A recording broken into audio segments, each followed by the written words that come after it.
इस कहानी में आपको सुनने को मिलेगा कि एक आदमी यानी नितिन अपने ऑफिस से घर जाते हुए एक मुसीबत में फंस जाता है और उसे पता ही नहीं चलता कि वो कब मर जाता है। तो कहानी को पूरा सुनिए और जो सब्सक्राइब बटन है उसका गला ज़रूर घोट दीजिए।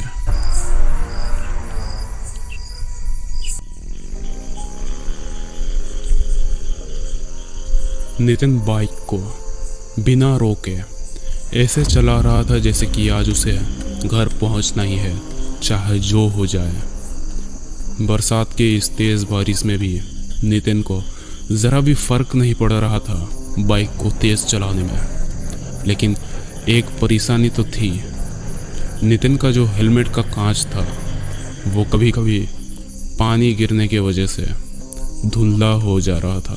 पिछले 10 मिनट से नितिन बाइक चला ही रहा था कि अचानक बाइक का हैंडल अनबैलेंस हो गया और कांच में पानी गिरने की वजह से कुछ ठीक से नहीं दिखा और बाइक फिसल के कुछ 20 मीटर के दूरी तक आके रुकी। किस्मत से बस छोटी मोटी खरोंचें ही लगी थी। नितिन ने खुद को संभालते हुए उठा और बाइक को सीधा करके फिर से एक बार बाइक स्टार्ट करने की कोशिश करने में लगा। 6-7 बार कोशिश करने के बाद भी बाइक अब स्टार्ट नहीं हो रही थी। अब नितिन क्या करे, वापस भी नहीं जा सकता और अगर घर जाए तो थोड़ा ज़्यादा ही मेहनत करना पड़ेगा। तो नितिन बाइक को धकेलते हुए आगे बढ़ने लगा। बारिश रुकी, नितिन ने अपना रेनकोट निकाला। वो अभी कुछ देर चला ही था कि तभी उसे थोड़ा ठंड सा महसूस होने लगा और अकेले अकेले रोड में चलने के कारण नितिन को डर लगने लगा। इसलिए नितिन चलते चलते ही घर में अपने भाई रियाज को फ़ोन किया और 2 ही रिंग में कॉल पिक हुआ और उधर से रियाज ने कहा कि तू अभी रुक, मैं 10 मिनट में आता हूँ। और इधर से नितिन ने भी कहा कि जल्दी आओ। लेकिन नितिन के इस बात से रियाज तो आएगा, लेकिन उसके इस बात को नितिन के अलावा भी किसी और ने सुन लिया था। नितिन बिल्कुल अनजान था कि उसने रियाज को बुलाने के लिए अनजाने में किसी और को ही बुला लिया, जो कि शायद उस जंगल में पहले से ही मौजूद था। उल्लुओं की आवाज़ दिल की धड़कनों को तेज कर रही थी और इन्हीं के साथ सियारों की आवाज़ भी नितिन को सुनाई देने लगा। नितिन चुपचाप आगे बढ़ना ही ठीक समझा। कुछ देर बाद एक और बाइक वाला उसके सामने से गुजरा जिसमें 2 आदमी बैठे थे और वो दोनों नितिन को बिना देखे ही आगे चले गए। और फिर कुछ देर बाद उसके सामने से एक और आदमी बाइक लेकर जा रहा था, लेकिन नितिन को देखकर वो आदमी रुका। उस आदमी ने पूछा कि क्या परेशानी है, तो नितिन ने सब कुछ बताया और वो आदमी जिसने अपना नाम विजय बताया वो बाइक से उठकर नितिन के बाइक को चेक करने लगा और ठीक करते करते विजय ने बोला, आपको इतनी रात में इस सुनसान रोड पर नहीं आना चाहिए था। और तभी नितिन का बाइक ठीक हो गया। बाइक को ठीक हुए देखकर नितिन ने कुछ पैसे विजय को देना चाहा, लेकिन विजय ने नितिन को रोकते हुए कहा, पैसे हर वक्त काम नहीं आते नितिन बाबू। ये कहकर विजय अपने बाइक से निकल गया। नितिन तो हैरान रह गया कि उसने तो अभी अपना नाम भी नहीं बताया था, तो फिर कैसे वो नितिन का नाम जाना। नितिन कुछ देर तक यही सोचते हुए अपने बाइक से आगे बढ़ गया और कुछ दूर जाते ही नितिन को रास्ते में ही कुछ अजीब दिखा। नितिन ने बाइक को साइड लगाया और आगे बढ़ते ही उसे दिखा कि सामने वो ही बाइक और दोनों आदमी गिरे पड़े थे जो नितिन को पहले दिखा था बाइक से जाते हुए। नितिन ने जल्दी फ़ोन निकाला और फ़ोन उसने एम्बुलेंस को बुलाने के लिए लगाया और जिसने फ़ोन उठाया उसने बोला, भाई साहब, आप जिस लोकेशन की बात कर रहे हैं वो हमारे पहुंच के बाहर है, सो प्लीज़ किसी तरह वहाँ से निकल जाइए आप। इतना सुनते ही नितिन को गुस्सा आया और उसने गुस्से में ही कहा कि जल्द से जल्द आओ वरना कोई नहीं बचेगा, चाहे पैसे ज़्यादा दूंगा लेकिन। इतना कहते ही नितिन का जबान रुक गया, क्योंकि तभी नितिन के कान के पीछे से उन दोनों आदमी में से किसी ने कहा, पैसे हर वक्त काम नहीं आते नितिन बाबू।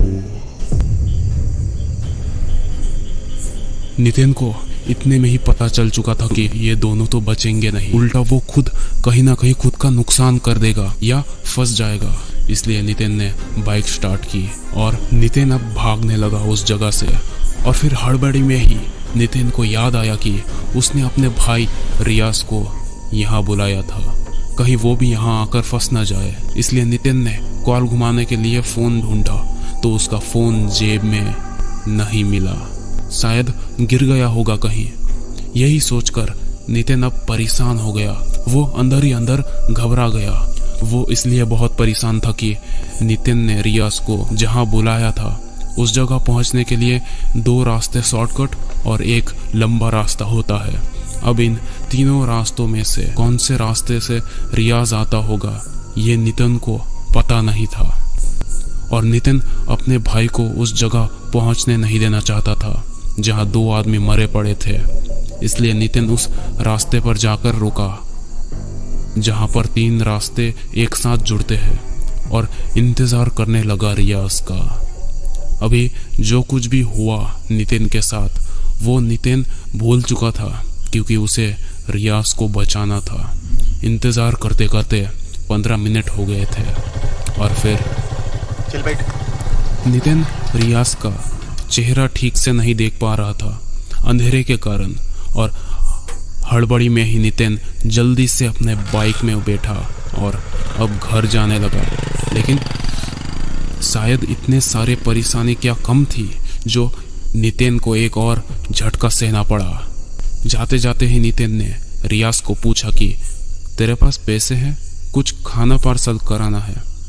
तो रियाज ने शैतानी हंसी हंस के बोला, पैसे हर वक्त काम नहीं आते नितिन बाबू। ये सुनकर नितिन के अंदर तक रूह कांप गया, क्योंकि उसे यकीन ही नहीं हो सकता कि रियाज अभी मजाक भी कर सकता है।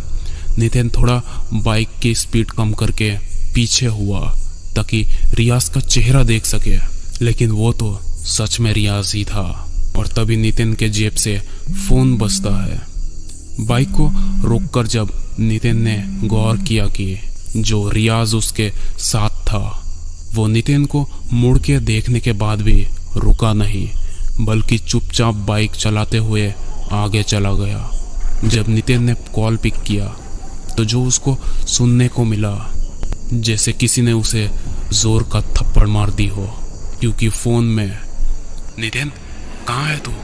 अरे मैं यहाँ ही हूँ जहाँ तूने बुलाया था।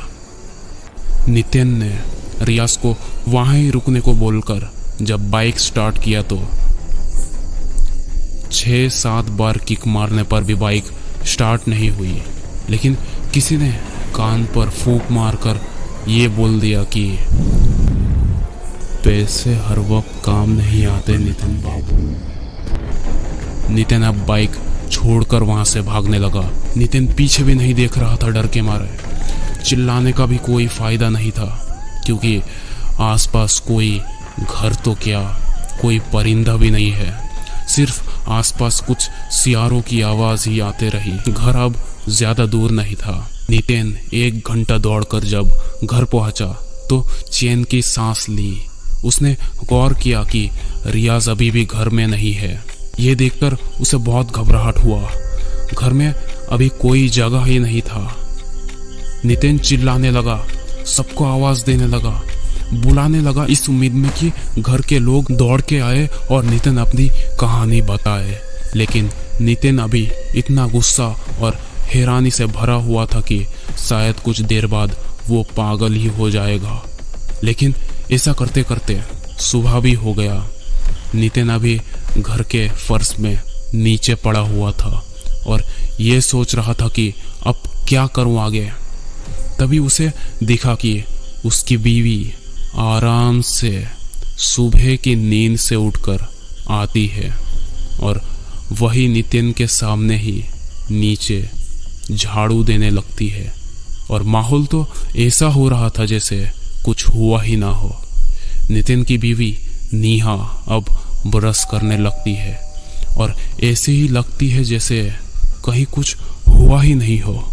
नितिन ये सब देखकर गुस्से से पागल हुए जा रहा था और अभी एक झापड़ लगाने ही वाला था कि तभी उसकी बेटी ऊपर से ब्रश करते हुए आती है और नितिन की तरफ बढ़ने लगती है।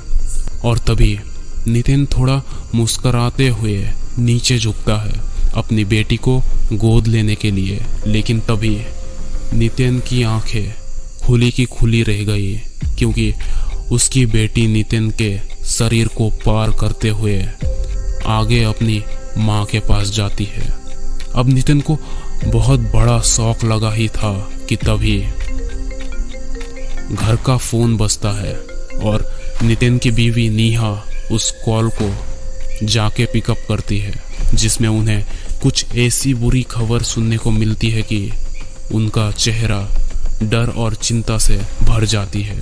उन्हें किसी कारण से बुलाया गया था, वो भी जल्द से जल्द, और उनकी बीवी अपने बेटी को लेकर एक ऑटो पकड़ती है और वहीं जाती है जहां रियाज ने फोन पर बुलाया था। वहां पहुंचकर सभी को देखने को मिलता है कि कासिर नगर के रास्ते पर 3 लोगों का लाश मिला, जिसमें से एक नितिन का भी था और उस रोड में किसी ने खून से कुछ लिखा था, जिसको पढ़कर पुलिस को पता चला कि पैसे हर वक्त काम नहीं आते।